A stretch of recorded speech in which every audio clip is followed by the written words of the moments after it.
Welcome my dear viewers. After a long time I am making this video. I think after 3 days I was little busy in my personal life. Now once again I am ready with my new topic. Before starting this video I want to tell you that I am going to talk on some very serious issues. These are related to our future of Arunachal Pradesh in particular, and you can say like Northeast and India in general. But I think this is more relevant to Arunachal Pradesh, current Arunachal Pradesh. तो मैं चाहता हूँ कि मेरे video आम लोगों तक भी पहुँचे, इसीलिए मैं चाहता हूँ कि अबव 18 जितना भी है आप लोग ये वीडियो देख सकता है। और जैसे कि मैंने पहले भी कहा, मैं कोई इस तरह की शब्द यूज़ नहीं करूँगा जिसको आपको ईयरफोन लगा के सुनना पड़े। तो जो भी बात है काम का बात करूँगा, और ये मेरा अपना पॉइंट ऑफ व्यू है, मेरा ओपिनियन है। आप मुझसे एग्री करना ज़रूरी नहीं है। आपका अपना ओपिनियन और पॉइंट ऑफ व्यू अगर है तो मैं उसका भी सम्मान करता हूँ। मैं जस्ट अपना पॉइंट ऑफ व्यू, अपना ओपिनियन आपके साथ शेयर कर रहा हूँ। तो अगर इसमें कोई गलती हो जाए तो आपका सुझाव के ज़रिए मुझे ज़रूर करेक्शन कर दीजिएगा। तो मैं शुरू करता हूँ। मैंने कुछ पॉइंट्स लिख के रखा है। जनरली मुझे ऐसा देख के बोलना अच्छा नहीं लगता है, लेकिन कभी कभार समय की शॉर्टेज की वजह से कुछ पॉइंट्स जो है फटाफट लिख लेना होता है ताकि मैं इरिवेलेंट ना हो जाऊँ। गांधी जी ने कहा था, a nation's greatness is not measured by how it treats the wealthy but how it takes care of the weakest members. Mahatma Gandhi ji ने कहा था। ये बात बिल्कुल सही है। तो मेरा प्रश्न ये है, कुछ 4 बातें, मुद्दे हैं मेरा। पहला ये मैं आपसे पूछना चाहता हूँ, क्या आप चाहता है कि अरुणाचल ठग माफिया कल्चर बने, गन ड्रग कल्चर बने? ये मेरा पहला मुद्दा है। दूसरा, क्या यंग जनरेशन फाउल माउथ जो मुख में होता है हर वक्त, ये उनका मदर टंग बन जाए? क्या आप चाहता है कि हमारा जो यंग जनरेशन है और इवन हम लोग जो मिडिल जनरेशन है, ये बस मेरे कॉपी कैट मंकी बन के रह जाए थाईलैंड या कोरिया का? तीसरा, क्या आप चाहता है कि फेमिनिज्म के नाम पे हमारे जो फीमेल सेक्शन है, फेमिनिज्म के नाम पे वो लाइक बॉलीवुड स्टार्स का जो एग्जाम्पल है वैसा बने, या थाईलैंड के एग्जाम्पल्स बने, या कोरिया के जो प्लास्टिक सर्जरी जो लड़कियां हैं उस तरह की जो पपेट गर्ल है, प्लास्टिक गर्ल, वैसा फेमिनिज्म का मतलब वो हो? Correct me if I am wrong. और दूसरा मेरा जो 5th टॉपिक है, I think Sahib culture. Sahib, तो मैं इनमें एक एक करके आता हूँ। सबसे पहले मैं थाईलैंड का थोड़ा जिक्र करता हूँ। थाईलैंड का प्राइम मिनिस्टर का नाम है, माफ़ कीजिएगा अगर मेरा प्रोनाउंसिएशन में थोड़ा प्रॉब्लम है, तो उनका नाम है प्राइम मिनिस्टर का थाईलैंड का चन ओचा। फॉर्मर आर्मी जनरल था। उन्होंने 2014 में कू किया, कू डेटा जिसको बोलता है, पॉलिटिकल साइंस में आपने पढ़ा होगा, और वो प्राइम मिनिस्टर खुद बन गया। वहाँ का राजा का नाम है शॉर्ट में राम टेन, और उनका पूरा नाम है बाजीरा लोंगकॉर्न। ये वहाँ का राजा है। मैं थाईलैंड का इस राजा के, अभी तो प्रोटेस्ट चल रहा है वहाँ डेमोक्रेसी के लिए, तो मैं थाईलैंड का इस राजा के बारे में थोड़ा बताना चाहता हूँ। इनका कंकूबाइंस बहुत सारा है। 4 बीबी है, 4 वाइफ्स, 3 बार डिवोर्स हो चुका है, 20 मिस्ट्रेसेस है, और इनका अजीबोगरीब शौक़ है। जब देश कोरोना से लड़ रहा था थाईलैंड में, वो पहले ही अपना कंकूबाइंस और 20 मिस्ट्रेस और वाइफ्स और इस तरह के कोई 400-500 अपना जो सेवक है उनको लेकर वो बेवेरिया नाम का जर्मनी में एक जगह है, वहाँ रहने को चला गया। जर्मनी में जब अपना देश लड़ रहा था कोरोना से, वहाँ का किंग जो है ऐशो आराम से बेवेरिया में, मैं भी वहाँ गया हूँ कभी, बेवेरिया में जाकर ऐशो आराम कर रहा था। जिसका 20 मिस्ट्रेस है, 4 वाइफ है, 3 टाइम्स डिवोर्स हो चुका है, और एक्सेंट्रिक शौक आप देखिए, मैंने एक्सेंट्रिक बिहेवियर। उनका एक पेट डॉग था, वो मर गया, उनके लिए 4 दिन शोक मनाया, फ्यूनरल डे थाईलैंड में 4 दिन। जो आदमी कुत्ता को इतना वैल्यू दे रहा है और मिस्ट्रेस कंकूबाइंस वाइफ्स को लेकर के कोरोना काल में जा कर के थाईलैंड में ऐशो आराम कर रहा है, वो आदमी आज के युग में 21st सेंचुरी में भी किसी देश में राजा इस प्रकार हो सकता है? पहली बात है, राजा ही नहीं होना चाहिए। उनका देश का हाल देखिए क्या है। वहाँ पे जो यंग लड़कियाँ हैं, आपको मैं क्या बताऊँ, एवरीबॉडी नोज़ कि Thailand, I think not all Thailand people, Bangkok. हम लोग जब बैंकॉक का नाम सुनता है तो हम लोग का मन में बस एक ही बात आता है, आपको पता है कौन सी बात? क्या आप चाहते हैं कि इन फ्यूचर जा कर के हम लोग भी वैसे ही हो? मैं बताऊंगा ऐसा क्यों हो सकता है और ऐसा क्यों नहीं होगा, ये भी मैं बताऊंगा।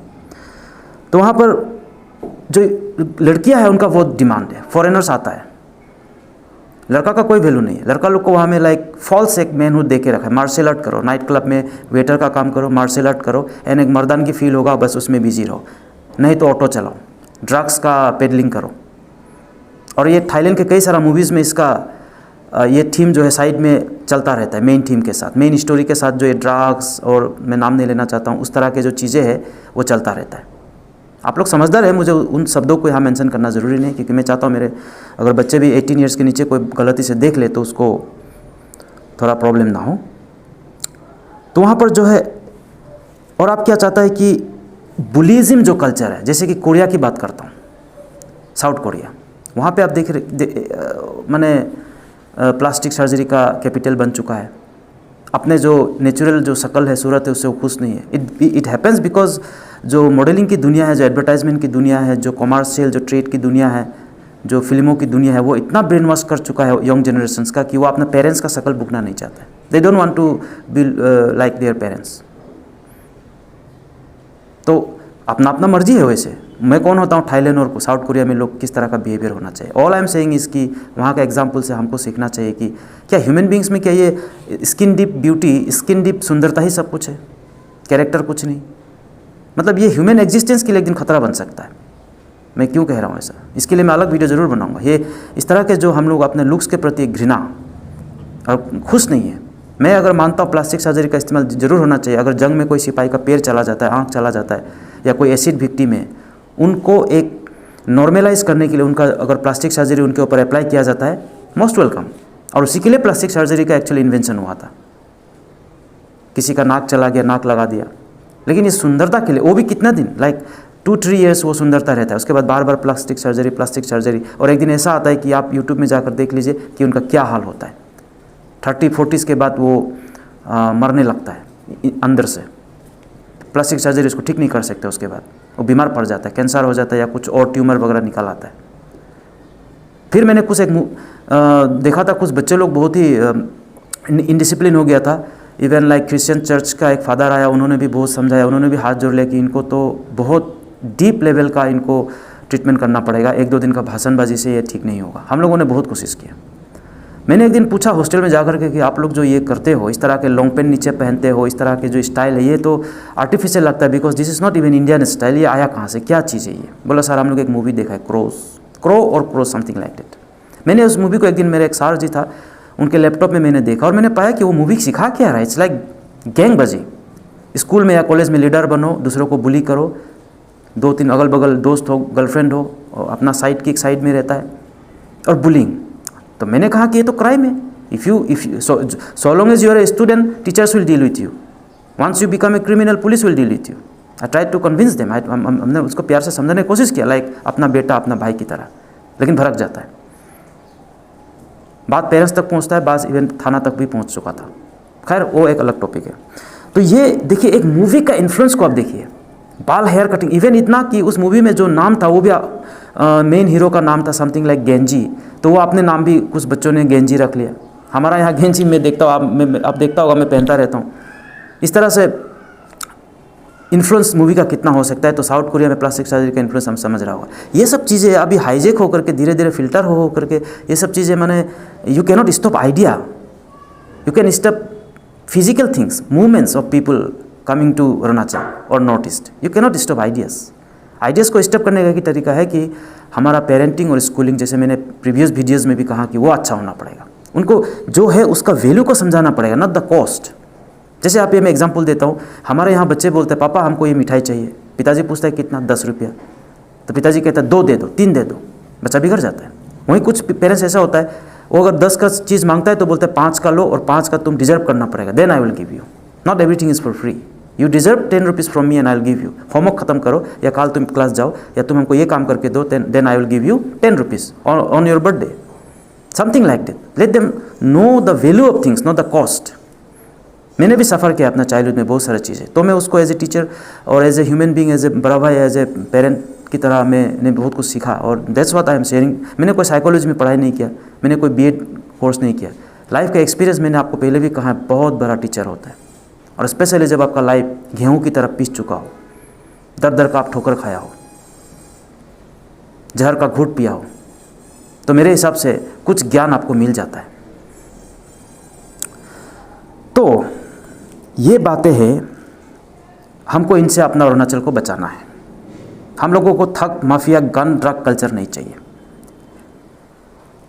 तो मैंने पहले जो कोटेशन गांधी जी का पढ़ा था, इसका क्या रेलिवेंस है? इसका रेलिवेंस ये है कि गवर्नमेंट को ये बात समझना होगा, वीक मतलब not just monetarily weak, mentally physically weak भी होता है। पनिशमेंट किसी सोसाइटी को क्योर नहीं कर सकता। पनिशमेंट भी एक चीज़ है, बट वो लाइक लास्ट रिजोर्ट है।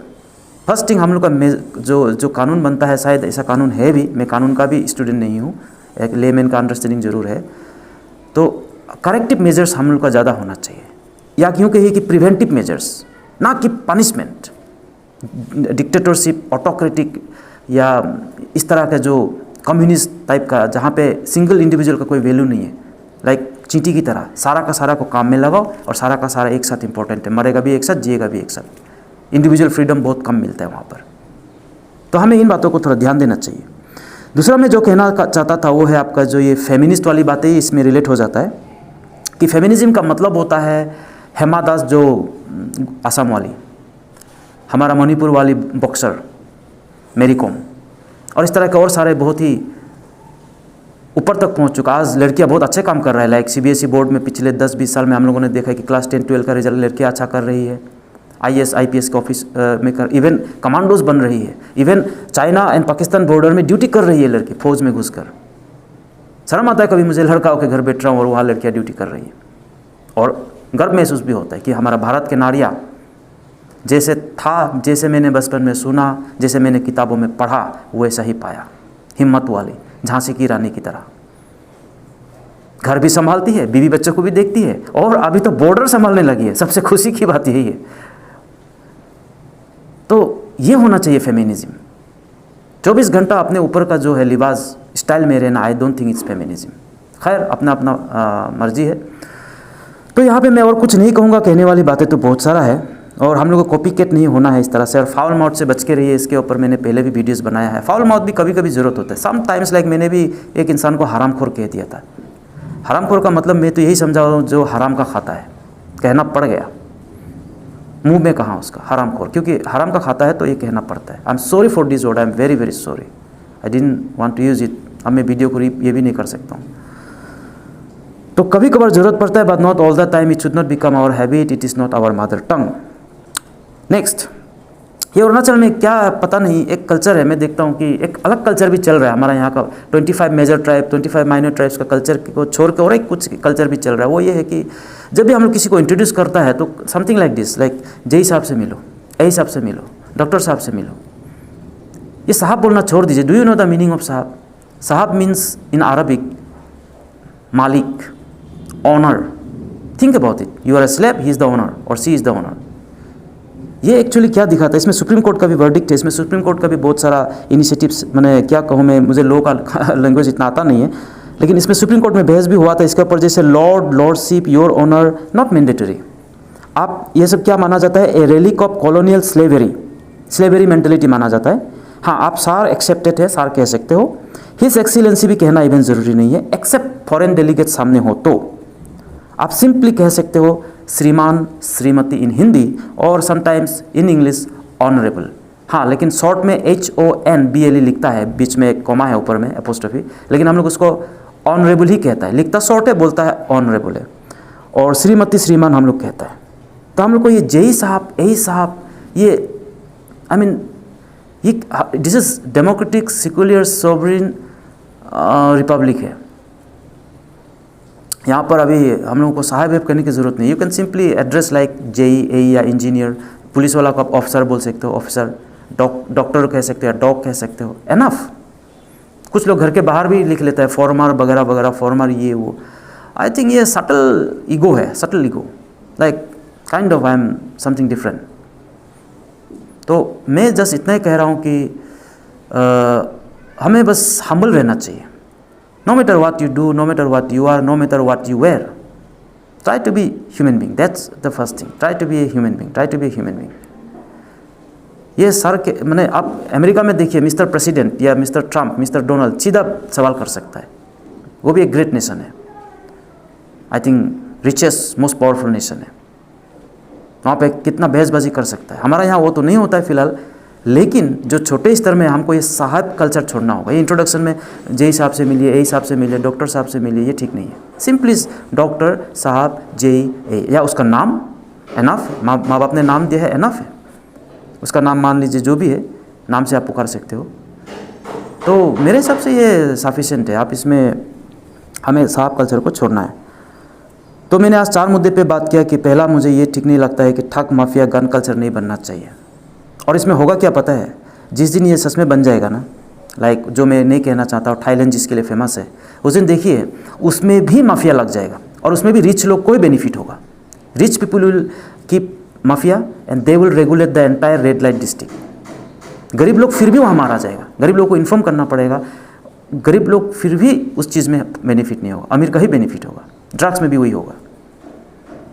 तो नेशन का जो एक सोसाइटी का, सोशियोलॉजी में आपने पढ़ा होगा कि सोसाइटी नेशन बनता है एक फैमिली से।